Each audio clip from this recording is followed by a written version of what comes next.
كردفان أرض الرجال، كردفان أرض التاريخ والبطولات، وتشهد لنا شيكان. كردفان مقبرة مرتزقة كذلك النهب المسلح المأجورين العبر الحدود والغارات. أعلن لكم فطس قط كبير، اللواء كدروك نهب مسلح مليشي مرتزق حسن عبد الرحمن، قائد العمليات العسكرية لميليشيات كذلك مرتزقة النهب المسلح في كردفان. درقتنا فطيس قبل نشرت لكم صوره. في ناس قالت ده ذكاء اصطناعي. ذكاء شنو؟ الذكاء الاصطناعي ده ذات انا ما مقتنع به، انا بقول الحقيقة بس.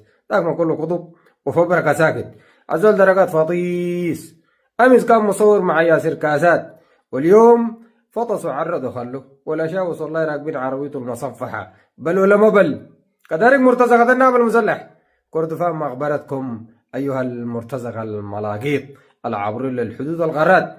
أنا أتمنى تجيبوا لنا المرتزق التشادي عثمان ديلو عشان نسفروا الغيام الحمراء. وعندكم نغمة كده بتقولوا لناسكم الشهيد فلان. انتوا ماشوا هذا، انتوا فطايس لأنكم مرتزقة مأجورين. المأجور عمره ما كان شهيد. مرة مأجورين في جهات في ليبيا، جنوب السودان، نيجيريا، أفريقيا الوسطى، انتوا زي ده بس. انتوا ماشوا هذا، انتوا فطايس. انتوا عليك الله أشباكوا دي ذاته أشباه جنة. كذلك محلكم النار، بس نار جهنم وبئس المصير. لعنة الله عليكم دنيا وآخرة.